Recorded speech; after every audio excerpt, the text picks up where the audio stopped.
Hello friends, आपका स्वागत है हमारे यूट्यूब चैनल विजय शिक्षा सारथी पर।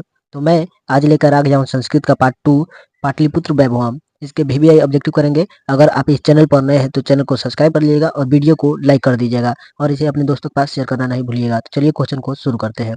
पहला नंबर क्वेश्चन करा कि किसके काल में पाटलिपुत्र की रक्षा व्यवस्था और शोभा उत्कृष्ट थी? चंद्रगुप्त मौर्य के समय, समुद्रगुप्त के समय या कुमारगुप्त के समय, या इनमें से कोई नहीं। एंटी मतलब होता है नॉन ऑफ द इनमें से कोई नहीं। तो इसका सही आंसर हो जाएगा चंद्रगुप्त मौर्य के समय। तो चलिए आगे बढ़ते हैं। अगला नंबर क्वेश्चन है कि बुध काले पाटलिपुत्रस्य नाम नगरस्य नाम किम, यानी कि बुध के काल में पाटलिपुत्र का नाम क्या था? पाटलीग्राम था या पटना था या पाटलीग्राम था या पाटलग्राम है। उसके बाद है पुष्पपुर। तो क्या नाम था? तो पाटलिपुत्र नाम था। ठीक है, तो चलिए आगे बढ़ते हैं। पाटलिपुत्र। उसके बाद है कि गंगा गंगा पटना में गंगा नदी पर कौन सेतु है? पटना में गंगा नदी पर कौन सेतु है? राजेंद्र सेतु है, गांधी सेतु है, धनुष सेतु है या जगजीवन सेतु है? तो कौन सा होगा? गांधी सेतु है, गांधी सेतु। अगर दे देगा जेपी सेतु या जयप्रकाश सेतु तो वो भी सही हो जाएगा। ठीक है, याद रखिएगा। उसके बाद अगला नंबर क्वेश्चन पे चलते हैं। गोलघर कहाँ है? गोलघर कहाँ है? दरभंगा में है, पटना में है या भागलपुर में है या गया में है? तो गोलघर सब लोग जानते हैं कि पटना में है। उसके बाद आगे बढ़ते हैं। उसके बाद है कि 5 नंबर क्वेश्चन है कि कुटनीतम काव्य के रचनाकार कौन है? समुद्रगुप्त है, चंद्रगुप्त है या दामोदर गुप्त है या मेगास्थनीज है? तो इसका सही आंसर हो जाएगा दामोदर गुप्त। कौन से? दामोदर गुप्त। इसका याद करने का ट्रिक जान लीजिए। कु द क्या होगा? कूद। ये ट्रिक है, कूद याद रखिएगा। कूद से कुटनिमताक और द से दामोदर गुप्त। ठीक है, तो चलिए आगे बढ़ते हैं। उसके बाद है कि कस्य महापुरुषस्य जन्म स्थानम पाटलिपुत्रे अस्ति, यानी कि किस महापुरुष का जन्म स्थान पाटलिपुत्र में हुआ है? गुरु नानकस्य या महावीरस्य या राजा राम मोहन रायस्य या गुरु गोविंद सिंहस्य?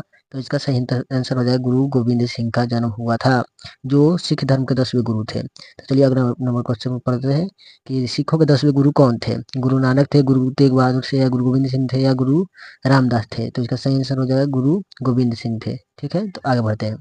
उसके बाद है पाटलिपुत्र किस प्रांत की राजधानी है? बिहार के, झारखंड के, केरल के या पश्चिम बंगाल के? तो इसको जो गलत करेगा वो एकदम खत्म होगा। देखिए, इसका सही आंसर हो जाएगा ए नंबर, बिहार की राजधानी है।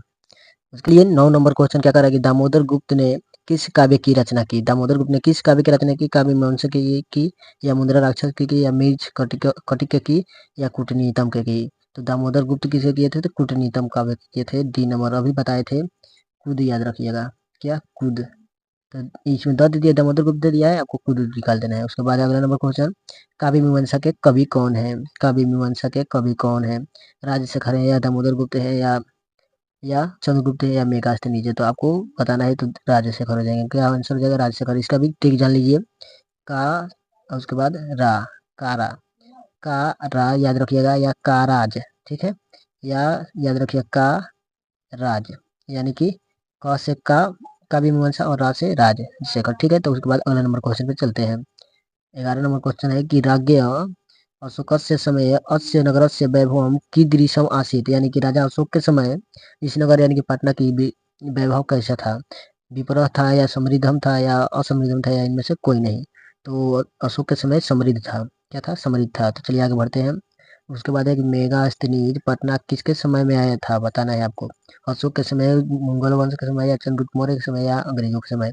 तो यह आया था चंद्रगुप्त मौर्य के समय। ठीक है, चंद्रगुप्त मौर्य का शासनकाल था 321 ईसा पूर्व में, तो उस समय आया था ये। ठीक है, ये था यूनान का एक राजदूत था। ठीक है, चलिए आगे बढ़ते हैं। उसके बाद है कि पाटलिपुत्र पटना के नाम से कब प्रसिद्ध हुआ? मुगल वंश में हुआ या गुप्त वंश में हुआ या मध्यकाल में हुआ या अंग्रेजों के समय हुआ?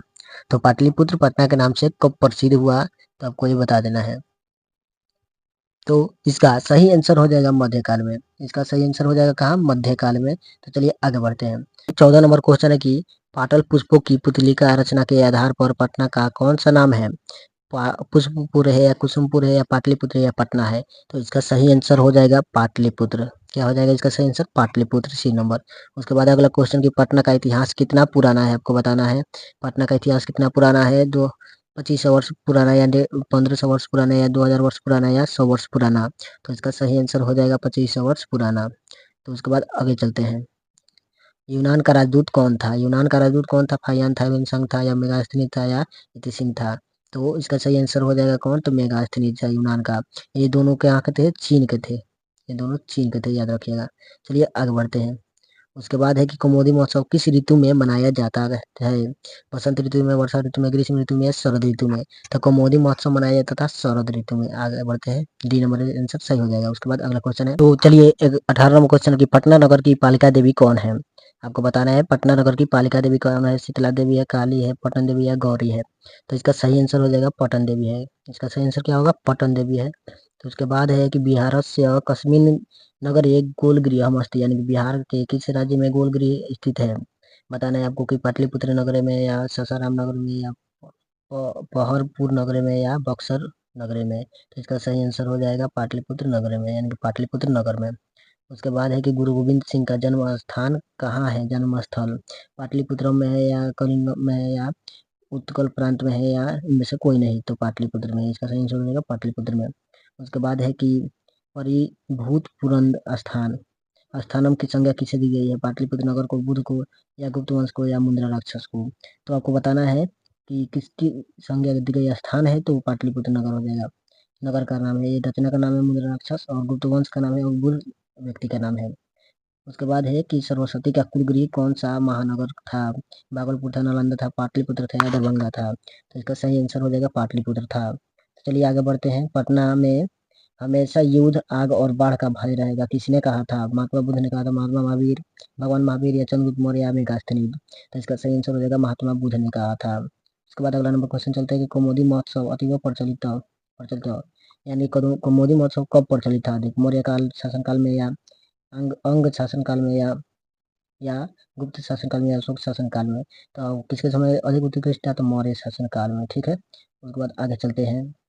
काल चक्र के कारण कितने वर्ष तक मध्यकाल में पटना की स्थिति जर्जर रही?